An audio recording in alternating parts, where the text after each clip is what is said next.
శ్రీమన్మహాగణాధిపతయే నమ. సాయినాథ పరబ్రహ్మణే నమ. విశ్వకర్మ పరబ్రహ్మణే నమ. సదానింబవృక్షస్య మూలాదివాసాత్ సుధాశ్రావిణం దిక్తమప్యప్రియంతం తరుం కల్పవృక్షాదికం సాధయంతం నమామీశ్వరం సద్గురుం సాయినాథం. ముఖ్యంగా మనము ప్రస్తుత కాలంలో వివాహ జీవితానికి సంబంధించి జ్యోతిష్ శాస్త్ర రీత్యా ఒక్కొక్క రాశి వారు కొన్ని సందర్భాలలో అనుకోని కళ్యాణ సమస్యలను ఎదుర్కొంటూ ఉన్నారు. కొందరి జీవితాలలో కళ్యాణం కాలేదని ఒక సమస్య అయితే, కొందరి జీవితాలలో కళ్యాణం అయిన తర్వాత రీక్యాప్ తీసుకోండి. కొందరి జీవితాలలో కళ్యాణం అయిన తర్వాత సమస్యలతో ఇబ్బంది పడుతున్న వారిని మనం చాలామందిని గమనించాం. అటువంటి సందర్భంలో అసలు ఈ వివాహ జీవితానికి సంబంధించిన సమస్యలు ఏ ఏ గ్రహాల కారణంగా ఎదుర్కోవడం జరుగుతుంది, మనము కళ్యాణానికి సంబంధించి పిల్లలకు సంబంధించి భవిష్యత్తులో వివాహ జీవితానికి సంబంధించిన సమస్యలు రాకుండా ఉండడానికి ఏదైనా పరిహారం ముందుగా చేసుకునే అవకాశం ఉందా లేదా అన్న విషయాన్ని కూడా మనం తెలుసుకోవచ్చా, తెలుసుకునే అవకాశం ఉందా లేదా అనేది కూడా మనం ఇప్పుడు వివరంగా తెలుసుకుందాం. ప్రతి ఒక్క రాసుల వారికి వివాహం అంటేనే మానవ జీవితంలో తల్లిదండ్రుల దగ్గర వారి యొక్క పిల్లలు 25 సంవత్సరాలు ఎంతో గారాబంగా ఒక సెక్యూరిటీగా పిల్లలను పెంచడం జరుగుతుంది. తరువాత ఆడపిల్లలను ఒక జీవిత భాగస్వామికి అప్పగించేటప్పుడు అనేక రకాలుగా వారి యొక్క భవిష్యత్తుకు సంబంధించి పరిశీలించి జాతక పరిశీలన చేసి వివాహం చేయడం జరుగుతుంది. అయినప్పటికీ కొన్ని వివాహం అయిన తర్వాత సమస్యలతో ఇబ్బంది పడుతున్న వారిని మనం చాలామందిని గమనిస్తూ ఉంటాం. అటువంటి సందర్భంలో వివాహానికి సంబంధించిన సమస్యలు ఎదుర్కోకుండా ఉండాలి అంటే కళ్యాణానికి ముందు ఏ ఏ గ్రహాలకు ఏ ఏ రాసుల వాళ్ళు ఎటువంటి పరిహారాలు ఆచరిస్తే వివాహ జీవితంలో సమస్యలు లేని జీవితాన్ని పొందుతారు అన్న అంశాన్ని మనం వివరంగా తెలుసుకునే ప్రయత్నం చేద్దాం. ప్రత్యేకంగా మానవ జీవితంలో విద్య, ఉద్యోగం, తర్వాత కళ్యాణం. ప్రతి తల్లిదండ్రులు మంచి విద్యను అందిస్తారు. ఒక మంచి ఉద్యోగాన్ని కల్పించడానికి విద్య ద్వారా మనకు అన్ని రకాల సదుపాయాలు, అవకాశాలు కల్పిస్తారు. విద్యా ఉద్యోగంతో పాటు వివాహం అయిన తర్వాత వారికంటూ ఒక కుటుంబం, జీవితం ఏర్పడుతుంది. కాబట్టి ఆ వివాహ జీవితానికి సంబంధించి ఎటువంటి జాగ్రత్తలు తీసుకోవాలి, కళ్యాణానికి సంబంధించిన విషయాలలో మనం ఏ ఏ పరిశీలనలో సమస్యలు లేని జీవితాన్ని పొందుతారు అన్న అంశాన్ని తెలుసుకునే ప్రయత్నం చేద్దాం. ప్రత్యేకంగా ప్రతి ఒక్క కళ్యాణానికి సంబంధించి ప్రతి ఒక్కరి జీవితంలో వివాహానికి సంబంధించి వధూవర పొందడంలో పరిశీలించేటప్పుడు వధూవర గణనమేళ చక్రం అని ఒకదాన్ని పరిశీలించి దాంట్లో అష్టకూట వర్గం అంటారు. 8 రకాల పాయింట్లలో అంటే నాడీ కూటము, భగుట కూటము, రాశి కూటము, నక్షత్ర కూటము, వశ్య కూటము, ఇట్లా 8 రకాలను పరిశీలించి 36 పాయింట్లకు 18 పాయింట్లు వస్తే కళ్యాణానికి అనుకూలమని, 18 పాయింట్ల కంటే తక్కువ వస్తే కళ్యాణానికి అనుకూలం కాదని, కళ్యాణము 18 పాయింట్ల కంటే ఎక్కువ వస్తే చాలా ఉత్తమోత్తమైనదిగా భావిస్తూ ఉంటారు. కానీ జ్యోతిష్ శాస్త్రం ప్రకారము ప్రతి ఒక్కరి జీవితంలో వివాహానికి సంబంధించి వీరికి వివాహం చేయవచ్చు అని తెలుసుకోవడానికి ఒక సాధారణ పట్టిక మాత్రమే. ప్రత్యేకంగా సప్తమ స్థానాన్ని, కలత్ర స్థానాధిపతి ఉన్న స్థానాన్ని బట్టి మాత్రమే వివాహ జీవితంలో వారు ఎటువంటి స్థితిగతులు పొందగలరో వివరంగా తెలుసుకోవడానికి అవకాశం ఉంటుంది అనేది జ్యోతిష్ శాస్త్రం పరిజ్ఞానం ఉన్న మాలాంటి వారు మాత్రమే దీని గురించి పరిశీలనలో వివరంగా తెలియజేయడానికి అవకాశం ఉంటుంది. జ్యోతిష్ శాస్త్రంలో మనకు ఏదైనా ఒక పంచాంగం కొన్నప్పుడు అందులో వధూవర గణనమేళ చక్రం అని వధువు యొక్క పట్టిక నిలువుగాను, వరుడి యొక్క పట్టిక అడ్డంగాను నిర్మాణం చేసి అందులో కొన్ని సంఖ్యల ఆధారంగా ఈ యొక్క లైన్కి ఆపోజిట్ లైన్లో వరుడి యొక్క నక్షత్రాన్ని బట్టి ఒక సంఖ్యను కేటాయించి వీరికి ఇన్ని పాయింట్లు వచ్చాయని చెప్పడం జరుగుతుంది. కేవలం పాయింట్లతోనే వివాహ జీవితాన్ని నిర్ణయించకూడదు అన్న సత్యాన్ని తెలుసుకొని వివాహానికి సంబంధించి వారి ఇరువురి జాతకాలలో సమస్యలు లేని జీవితాన్ని అందించాలి అంటే ఏదైనా జాతకంలో దోషాలు ఉన్నప్పుడు దోషాలను ప్రత్యేకంగా వాటి యొక్క పరిహారాలను ముందుగా తెలియజేసి ఆ తర్వాత వివాహం చేయడం వల్ల సమస్యలు ఉండవు అనేది తెలుసుకోవాలి. ప్రత్యేకంగా మనం ఇన్ని రకాలుగా చెప్తున్నాం, పాయింట్లను బట్టి పరిశీలన చేస్తాం. అదేవిధంగా జ్యోతిష్ శాస్త్రంలో జాతక చక్రాన్ని బట్టి పరిశీలన చేస్తాం. కానీ మరొక తెలుసుకోవాల్సిన విషయం ఏంటంటే, ఎప్పుడైతే ఆడపిల్ల మెచ్యూర్ అవుతుందో, పుష్పవతి అయిన తర్వాత ఆ రోజు ఉన్న నక్షత్రము చేసుకునే భర్త నక్షత్రం ఒకటి కాకూడదు. ఇది జ్యోతిష్ శాస్త్రంలో సప్తమ స్థానాన్ని బట్టి మనం చెప్పడానికి లేదు. అదే వధూవరుల గణనవేల చక్రాన్ని బట్టి చెప్పడానికి లేదు. మనం ఎన్ని రకాలుగా చూసినప్పటికీ కూడా ఈ యొక్క విధానంలో కూడా అమ్మాయి యొక్క మెచ్యూర్ అయిన రోజున్న నక్షత్రము చేసుకునే భర్త నక్షత్రం ఒకటి కాకూడదు. అలా ఉన్నప్పుడు మాత్రమే వివాహం చేయాలి. అదేవిధంగా జన్మలగ్నానికి ఆ అబ్బాయి కానీ అమ్మాయి కానీ పుట్టిన జన్మలగ్నానికి అష్టమ లగ్నం అనేది వివాహానికి పనికిరాదు అన్న అంశాన్ని తెలుసుకొని వివాహం చేయాలి. ఊరికినే ఏదో పాయింట్లను చూసేసి వీళ్ళిద్దరికి కళ్యాణం సెట్ అయింది, అమ్మాయి నక్షత్రానికి అబ్బాయి నక్షత్రం సెట్ అయింది అనేది సరైన పద్ధతి కాదు. ఒక 100 ఏళ్ల జీవితాన్ని పిల్లలకు అందిస్తున్నాము అని అంటే దానికి విశేషమైన పరిశీలనలో మాత్రమే ఖచ్చితంగా వారికి అటువంటి వైవాహిక జీవితాన్ని అందించగలుగుతున్నాం.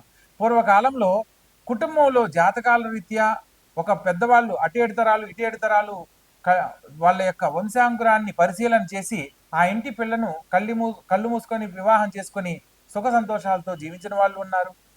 ప్రస్తుత కాలంలో 36 పాయింట్లకి 33 పాయింట్లు వచ్చి 3వ రోజు విడిపోయిన వాళ్ళు ఉన్నారు. మా అమ్మాయికి జాతక చక్రం చూసామండి, 36 పాయింట్లకి 33 పాయింట్లు వచ్చాయి, చాలా అద్భుతమైన సంబంధం అని చెప్పి అంటారు.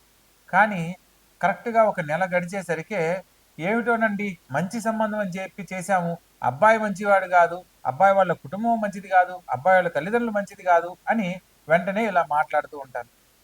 కొందరు తల్లిదండ్రులు అయితే ఎన్ని సంబంధాలు చూసినా పిల్లలకు కుదరట్లేదని సిద్ధాంతం తెలిసిన వారి దగ్గరికి వచ్చి, గురువుగారు ఎలాగైనా మా అమ్మాయికి చాలా అంటే 1.5 సంవత్సరం తర్వాత ఈ సంబంధం వచ్చింది, ఎలాగైనా మీరు ఓకే చేయండి, మా అమ్మాయికి పెళ్లి చేయాలనుకుంటున్నాము అని చెప్పి అంటారు. ఇక్కడ వీళ్ళు తీసుకునే తొందరపాటు నిర్ణయాల వల్ల వాళ్ళకేదో అవమానం జరుగుతుందనో, పెళ్లికి పోయినా మీ అమ్మాయికి ఇంకా పెళ్లి కాలేదని ఎదుటి వాళ్ళు ఎవరు అడుగుతున్నారని కనుక ఆడపిల్లకు పెళ్లి చేస్తే ఆ పాప సమస్యలతో ఇబ్బందికరమైన జీవితాన్నే పొందుతుంది. ఎందుకంటే అక్కడ ఏదో ఒకటి కాదు సంబంధం చేయాల్సింది. ఆ అమ్మాయికి ఒక 100 ఏళ్ల జీవితాన్ని ఇస్తున్నామనంటే 1-10 సార్లు ఆలోచించి చేయాలి. ఇక్కడ తొందరపాటు నిర్ణయాల వల్ల కొందరి జీవితాల్లో సమస్యలు ఎదుర్కొంటుంటే మరికొందరి జీవితాలలో వివాహానికి సంబంధించి ఈ యొక్క వధూవరుల గణనవేల చక్రాన్ని చూసి మా అమ్మాయికి ఈ సంబంధం ఓకే అవుతుందండి, చాలా బాగుంది, అబ్బాయి వాళ్ళ కుటుంబం చాలా బాగుంది అని చెప్పి చేసేసి తర్వాత ఇబ్బంది పడుతున్న వాళ్ళని మనం గమనిస్తూ ఉంటాం. ఇక ఇటువంటి సమస్యలు రాకుండా ఉండడానికి ప్రతి ఒక్కరూ కూడా ఈ యొక్క వీడియో ద్వారా కొన్ని విషయాలు ఒక్కొక్క రాశుల వారిగా తెలుసుకునే అవకాశాన్ని కల్పించాలనే సంకల్పంతో ఈ యొక్క వీడియో చేయడం జరుగుతుంది. ప్రతి ఒక్కరూ ఈ యొక్క వీడియోని చివరి వరకు చూడండి, మరిన్ని వివరాలు తెలుసుకోండి. మీకు ఏదన్నా సందేహాలు ఉంటే కామెంట్ రూపంలో తెలియజేయండి, వాటి మీద కూడా మరిన్ని వీడియోలు చేయడం జరుగుతుంది. ప్రతి ఒక్కరి జీవితంలో ఆనందకరమైన జీవితాన్ని వివాహ జీవితం ద్వారా అందించాలనే మా యొక్క ఈ ప్రయత్నంలో చూసిన ప్రతి ఒక్కరూ కూడా దీన్ని తెలుసుకొని మరికొందరికి తెలియజేసే ప్రయత్నం చేయండి. ఇక ఒక్కొక్క రాశుల వారిగా మనం వివరంగా తెలుసుకుందాం. తులారాశి. ఈ యొక్క తులారాశి జాతకులకు శుక్రుడు అధిపతి అన్నమాట. శుక్రుడు ప్రేమ ఆకర్షణలకు, ఆయన అందానికి అధిష్టాన దేవుడు. ప్రత్యేకంగా వీరికి ఎదుటివారు ఈజీగా ఆకర్షితులవుతారు. వీరి యొక్క మాట, నడవడిక, నడక అన్నీ కూడా ఎదుటివారిని ఆకర్షింపబడేలా ఉంటాయి. ప్రత్యేకంగా అందానికి ఎక్కువగా ప్రిఫరెన్స్ ఇస్తారు కాబట్టి వీరికి ఎక్కువ మంది స్నేహితులు, సత్సంబంధాలతో ఉంటారు. కొన్ని సందర్భాలలో ఎదుటివారు ప్రేమకు దగ్గరయ్యేందుకు అవకాశం ఉంటుంది. నీతి నిజాయితీలు ఎక్కువగా ఉంటాయి. ప్రేమాభిమానాలు అధికంగా ఉంటాయి.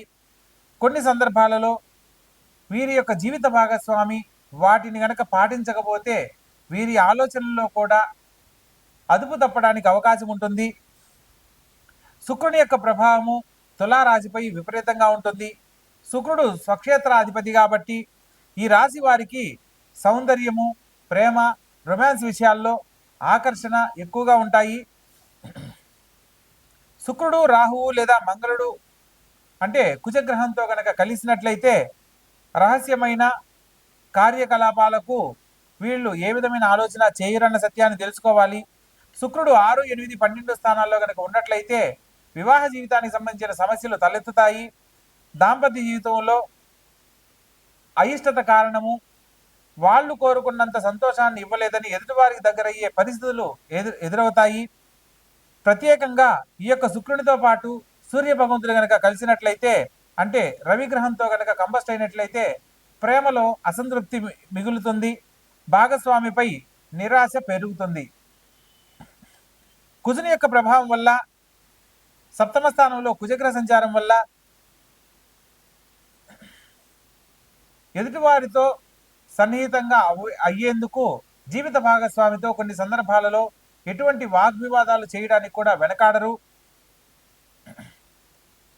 రాహు యొక్క స్థానాన్ని బట్టి 5, 7, 12 స్థానాల్లో రాహు వల్ల ఇతరులతో శారీరక సంబంధాలకు దగ్గరయ్యే అవకాశాలు ఎక్కువగా ఉంటాయి. చంద్రుని ప్రభావం వల్ల పాప దృష్టి కనుక ఉన్నట్లయితే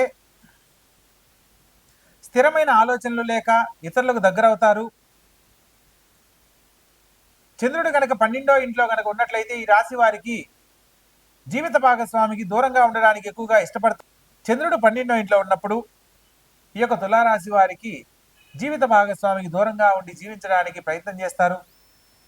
కొన్ని సందర్భాలలో ఆ దూరంగా ఉండే క్రమంలో ఇతరులకు దగ్గరయ్యే అవకాశాలు ఏర్పడతాయి. శుక్ర మహర్దశలో రాహు జరిగేటప్పుడు మరియు రాహు మహర్దశలో శుక్రుని యొక్క దశ అంతర్దశ జరిగేటప్పుడు ఇతరులపై ఆకర్షణ పెరుగుతుంది. కొన్ని సందర్భాలలో మ్యారియల్ అఫైర్స్ ఏర్పడడానికి కూడా అవకాశం ఉంటుంది. శుక్ర మహర్దశలో చంద్రుడు కానీ లేదా చంద్ర మహర్దశలో శుక్రుడు కానీ జరిగేటప్పుడు ఇతరుల ఆకర్షణలకు దగ్గరవుతారు. ఇతరులపై మోహంతో, కోరికలతో దగ్గరయ్యే పరిస్థితులు ఎక్కువగా ఉంటాయి. కుజగ్రహానికి సంబంధించిన పరిహారాలు తప్పనిసరిగా ఆచరించాలి. ఈ యొక్క తులారాశి వారికి బ్యాలెన్స్కరమైన, అంటే తులారాశికి తక్కెడను మనం సూచనగా చూపిస్తాం. వాళ్ళ జీవితంలో ఏది స్టెబుల్గా లేకపోయినా రెండవ దాని కోసం ప్రయత్నం చేస్తారు. కాబట్టి స్టెబుల్గా ఉండడం కోసం ప్రతి ఒక్క విషయంలో ఆలోచన చేసి నిర్ణయం తీసుకోవాలి. శుక్రగ్రహానికి సంబంధించి ఓం సుం శుక్రాయ నమః అనే మంత్రాన్ని ప్రతినిత్యము పఠించాలి. పాలు, చక్కెర మరియు పుష్పాలు అమ్మవారికి శుక్రవారం నాడు సమర్పించడం వల్ల దాంపత్య జీవితానికి సంబంధించిన ఎటువంటి సమస్యలున్నా తొలగిపోతాయి. దాంపత్య జీవితంలో నిజాయితీగా మాట్లాడడం మరియు వారి యొక్క భావాలను జీవిత భాగస్వామితో పంచుకోవడం తప్పనిసరి అన్న సత్యాన్ని తెలుసుకోవాలి. జాతకానికి సంబంధించి రత్నధారణ చేసే సమయంలో ప్రతి ఒక్క విషయాన్ని ఆలోచించి జాతకంలో శుభగ్రహాలను బట్టి మాత్రమే వీళ్ళు రత్నం ధరించాలి అన్న సత్యాన్ని తెలుసుకోవాలి. వీరికి అనుకూలంగా జీవిత భాగస్వామి కనుక లేనట్లయితే ఇతరులకు ఆకర్షితులయ్యేందుకు తప్పకుండా అవకాశాలు ఉన్నాయి. కాబట్టి వీరి యొక్క ఆలోచనను బట్టి అవగాహన, నిజాయితీ, గౌరవం పట్ల ఎదుటివారు అవే విధంగా వీళ్లతో ప్రవర్తించినట్లయితే కోరుకున్న జీవిత భాగస్వామితోనే చిరకాలం అన్యోన్య దాంపత్యంలో ఉండడానికి అవకాశం ఉంటుంది. వీరి యొక్క జాతకం ప్రకారం శుక్ర, రాహు, కుజ, చంద్రగ్రహ సంచారాలలో తగు జాగ్రత్తలు తీసుకోవడం వల్ల దాంపత్య జీవితంలో సమస్యలు లేని జీవితాన్ని పొందడానికి అవకాశం ఉంటుంది అనే సత్యాన్ని తెలుసుకోవచ్చు. కాబట్టి తెలుసుకున్న అంశాలలో లోటుపాట్లను గమనించి గొప్ప జీవితాన్ని పొందడానికి ఏదైతే చేయాలనో వాటిని కనుక అనుసరించినట్లయితే తప్పక మంచి జీవితంలో స్థిరపడతారు. అన్యోన్య దాంపత్యంలో మరొకరికి ఆదర్శప్రాయమవుతారు. శుభం భూయాత్.